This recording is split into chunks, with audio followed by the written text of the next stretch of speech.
Hey there, Dango Stu here. Today's video is on wiring up a bilge pump and a field sensor switch.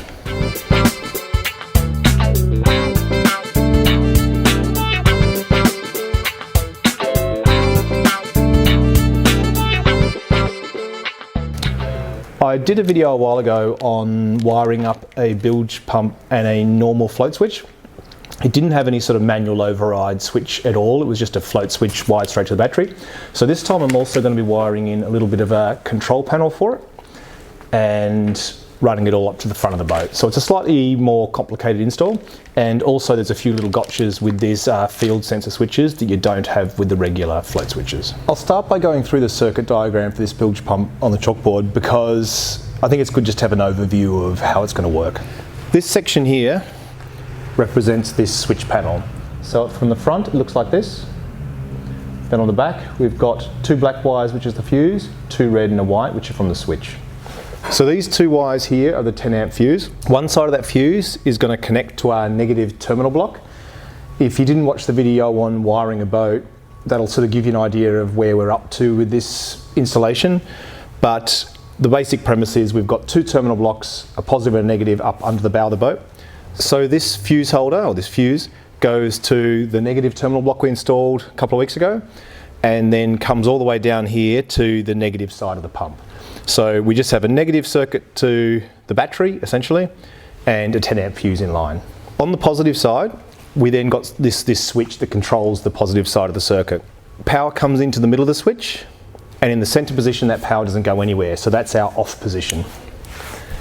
If we had it set to auto, power then comes down to the positive side of our field sensor switch, and when this detects water, it passes that power onto the positive side of the pump, and provided the fuse isn't blown, it flows and the pump runs.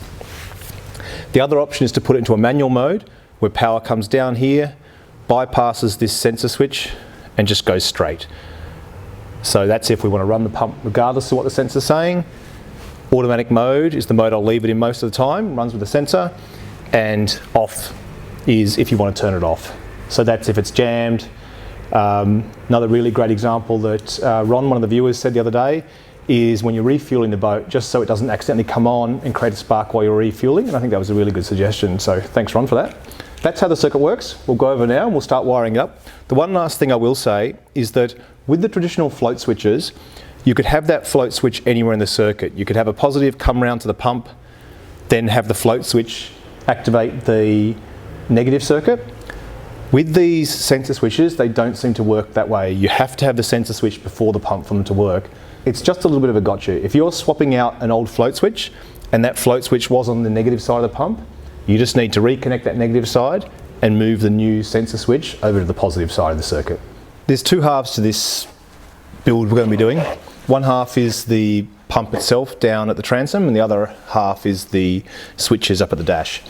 The bilge pump itself, I'm going to be mounting it onto a piece of this sort of poly board. It's really good because it's essentially like sort of a polymer plywood. So this is what I'm going to be screwing my field sensor switch to, and the bilge pump itself. Most bilge pumps come with some sort of base like this that you screw down, and then the pump itself will clip on. So that's what I'm going to do. So all I'm going to do is just drill and position this base first, and then I'll drill and position the float switch. And once they're on, it'll give me an idea of how long I need the wires to be. I'm picking a drill bit that's just slightly smaller than the thread on the screw, so it should go in quite nicely. I'm also just confirming this. So this plate, it's a bit obvious when you look at it, but it flows out to the side here. So I think I'll mount this so that the pipe comes out this way. Obviously it could probably go either way here, but I obviously don't want it pointing straight towards the float switch.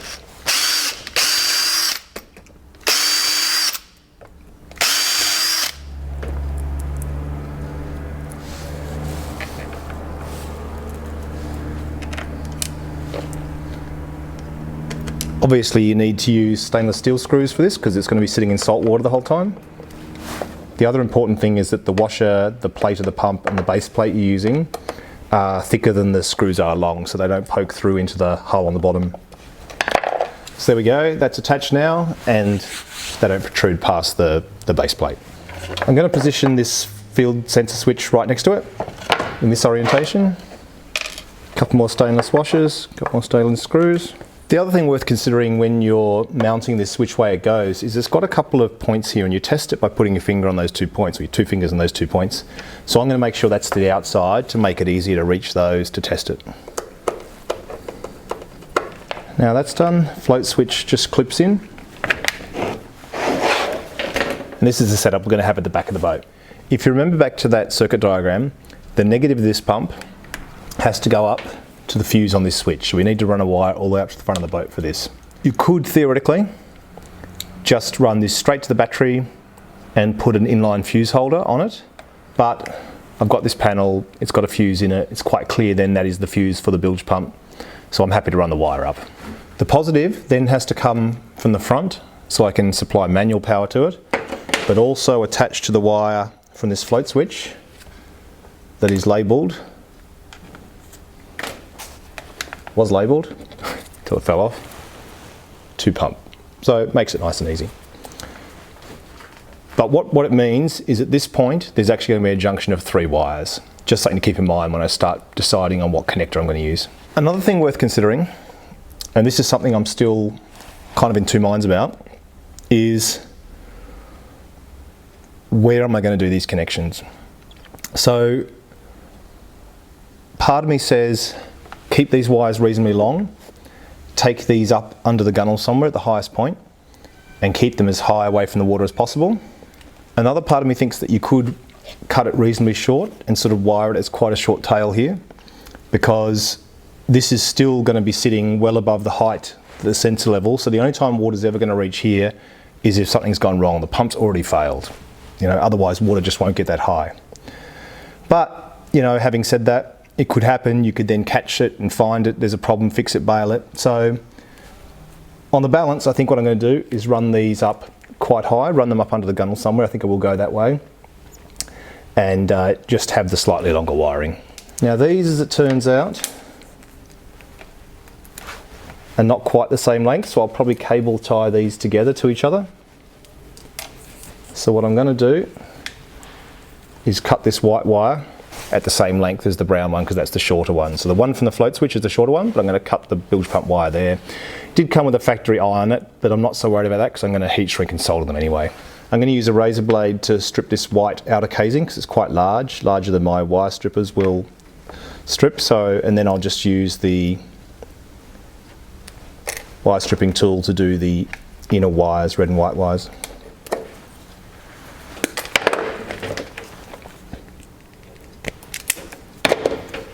Three wires now, positive, negative from the bilge pump itself, and the wire from the float switch going to the pump.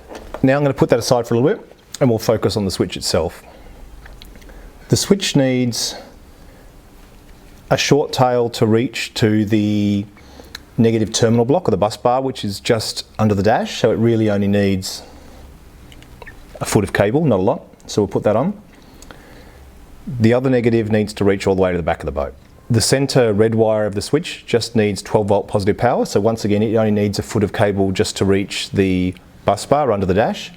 So I'm going to use some twin core wire for these positive negative, come out, separate it enough so it can go into those 2 terminal blocks.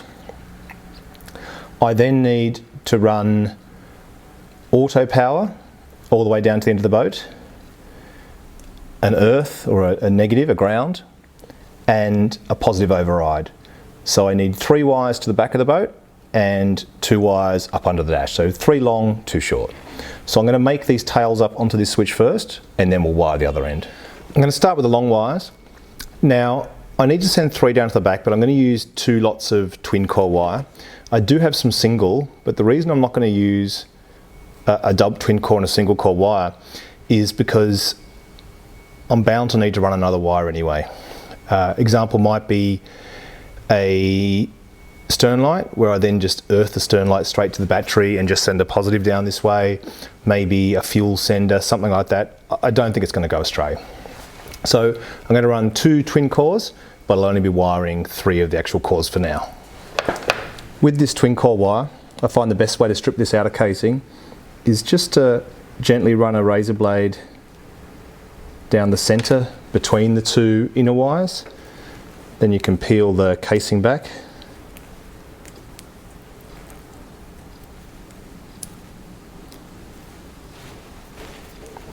And then cut it off with side cutters. I find doing it that way, there's less chance I'll actually nick the casing for the inner wires and make them less waterproof. Then once that's done, it's nice and easy just to strip the inner wires. Life got in the way a little bit and it's now a couple of days later, but we'll finish this. So I've just made the long cables to run the length of the boat. The next thing I'm going to do is make up some short leads that just take positive and negative to those two terminal blocks under the dash and supply power and ground to this control panel. But one thing I will say is I like to sort of sacrifice a little bit of neatness under the dash for having enough length to be able to pull something out of the dash. If you have these wires just long enough, it can be quite tricky to wire things up. Whereas if you've got a bit of slack, you can actually pull them out of the dash, work on the connections and then feed them back in and then just cable tie up the excess later anyway. To do this, I'm just going to use a short length of the twin core cable. And then I'll just solder them on and heat shrink them as same as every other wire to wire connection we've done so far. Got this switch panel now wired up with just a positive and a negative tail, long enough to reach the terminal blocks. What I'm left with now is 3 other wires that are the 3 that the long wires are designed to take to the back of the boat. Because I am going to solder the wires onto the bilge pump end where being waterproof's really important, I don't want to sort of have this permanently attached, i.e. I can't fit this through the hole in the dash and I certainly can't fit the bilge pump through the hole in the dash to run it back. So what I'm going to do is put 3 spade connectors here and that way I can actually run the wire through, bring it out through the dash, hook them up and then screw this plate into the dash. So that's the plan. So I'll quickly just put some spade connectors on the end of these 3 wires and do the same on the dashboard end of the long wires. I'm never quite as confident with crimped connectors on a boat, but this end of the equation is under the dash, so at least it's out of the rain and any sort of salt spray. And as with all crimp connectors, just make sure once you've put them on, just give them a little tug. If you can pull them off easily, then they're not on right. And if you can't, then you're not going to damage them by giving them a little bit of a yank. So that's our front panel pretty much ready to go. I'll now put the female connectors on the other end of these long leads and then I'll start soldering to the pump itself. We'll just go back to this circuit diagram to get a little bit of a reorientation, I guess. Now, there were 2 leads I made, which was the center one from the switch, which is the short lead to the positive, and from the fuse, a short lead to the negative. And then on the other side of the fuse and the 2 sides of the switches, that's where I put those spade connectors. And these are the 3 long wires we're going to be running down to the back of the boat. I've now put matching spade connectors on the ends of the long wires. They're not quite symmetrical in length because 3 of them are going to the bilge pump and 1 has to go off for the stern light, so I've just given a bit more length here. Now I'm going to solder on the other ends to the bilge pump, so we'll just go and have a quick look at the circuit diagram just to sort of have a look at where they need to go. When we get to the other end of those long wires, the ones that are going down to the back of the boat, one side of the switch we're going to attach to the positive of the sensor, the other side of the switch we're going to attach to the positive of the pump itself, and the other side of the fuse holder we're going to attach to the negative of the pump. This white wire is the wire that's going to go to the positive side of our float switch, and in this case it's labelled from battery. So this is the switch that's now going to supply power straight to the float switch. These ones, once again, I'm just going to solder and use some heat shrink just to get the best possible, most waterproof connection I can, given it's going to be out in the weather. The other side of the float switch now needs to go to the positive on the pump. So when the float switch activates, it sends positive power to the pump. But I also need the positive from the other wire, the other set of long wires, to come here because this is also where I'm going to supply 12 volts when I switch it into the manual mode and overriding what the float switch is doing. So I need to connect all 3 wires together here. So here's how I'm thinking of doing this. I'm going to get some heat shrink, and I've put a larger piece of heat shrink on this tube, and I'm going to run the other side of the float switch up through that heat shrink so that the 3 wires are sort of coming out together like this. Once I've got these 3 wires running parallel like this, so this is the 2 from the front and the 1 from the float switch, I'm then going to put some finer heat shrink tube onto the 2 wires from the bilge pump itself. From here I'll twist them up, and I've got the white wire coming from the front is going to the ground on the bilge pump, and then the outlet from the float switch and the red wire from the front are both going to the positive on the bilge pump. What we've got now is the brown and the red, which is the float switch and the override from the front coming to the bilge pump, and the ground coming from the fuse at the front to the ground on the bilge pump. I didn't notice when I was doing it, but the heat shrink for the positive had come off, so it's not on there. So I'm going to put the heat shrink over this negative, and then I'm going to use some liquid electrical tape and a bit of regular electrical tape to seal this one, and then I'm going to put the other heat shrink over the top of the lot. I actually quite like liquid electrical tape. It does a good job. The only thing I don't like about it is it seems to take quite a long time to dry. So I'm just painting that on until you can't see any wire at all. And then I'll let it sit for a little bit. While I let that liquid electrical tape dry, I'll just go and drag the boat in so we can install it all. I've decided I'm going to put this panel over here because I'm going to have other gauges off to the right. And it gives me an opportunity to sort of cover up these 3 holes that are already in the dash.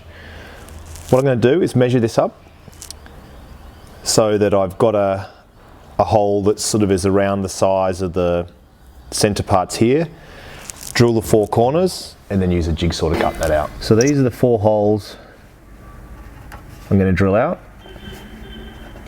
Then once I've drilled it out, I'm going to use the jigsaw. So I'm just using a drill bit large enough to fit the blade of the jigsaw in. That's all I need.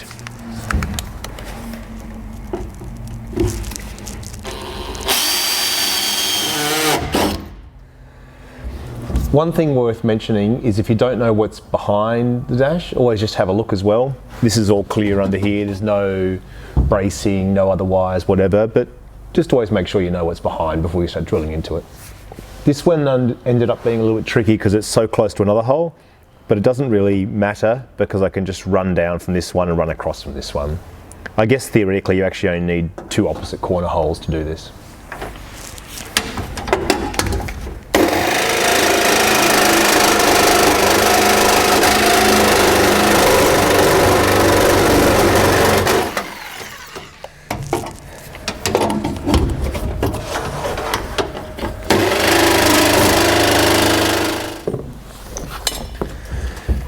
Now we got this plate out, and just do a little bit of a test fit.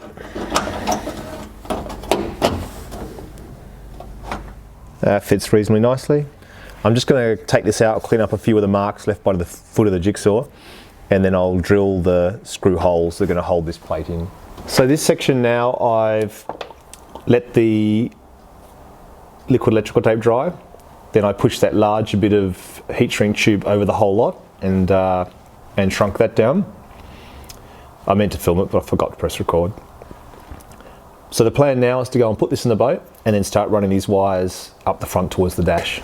All I'm going to do is plonk this in the bottom of the boat for now, then we'll plumb out the outlet later. The only thing I am going to do, and I had a separate video about this once, was when I put this in, I'm going to lay it on this port side, but I'm going to lay it this way, not this way.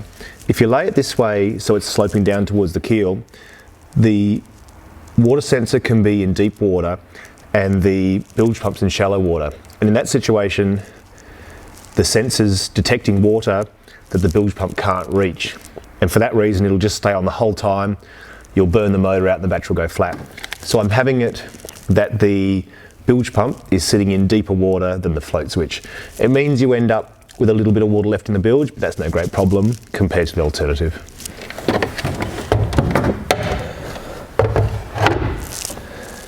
Down the track, I'm also going to find a way to cable tie these up so that the soldered connections aren't lying in the bilge.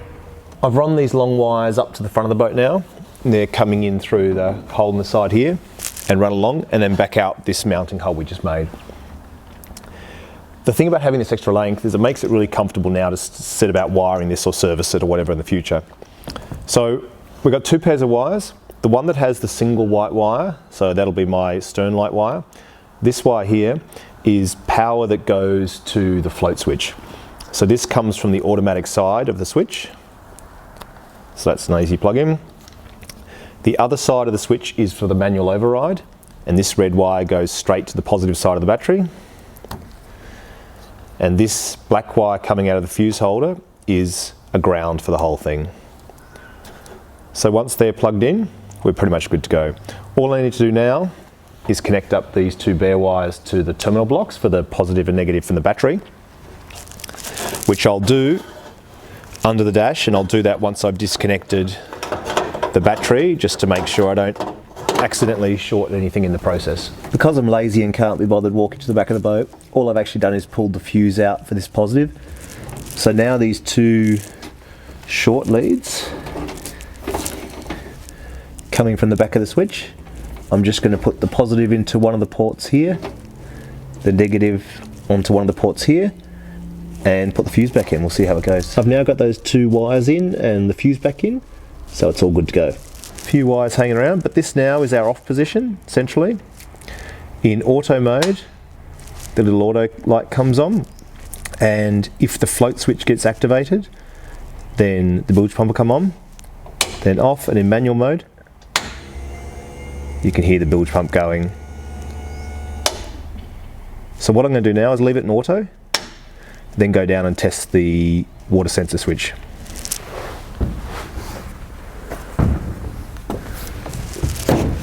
To test these field sensor switches, all you need to do is hold your two fingers against these two curves, hold it for 10 seconds or less, and the switch comes on. So we know it's all good. The last piece of the puzzle is plumbing a bit of hose, like this spiral outlet hose, from the pump overboard through one of these skin fittings. This skin fitting's from the original pump I had, and it's a 19mm outlet. So I'm going to upgrade to this 25mm, which matches the pump itself.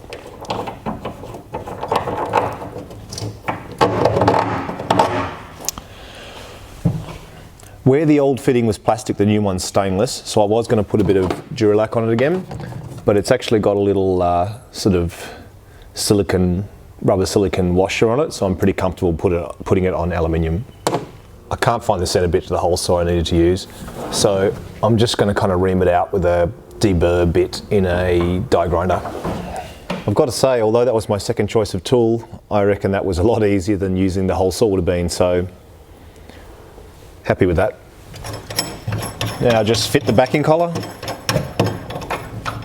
Now I'm just going to put a couple of stainless steel hose clamps on either end of this outlet hose.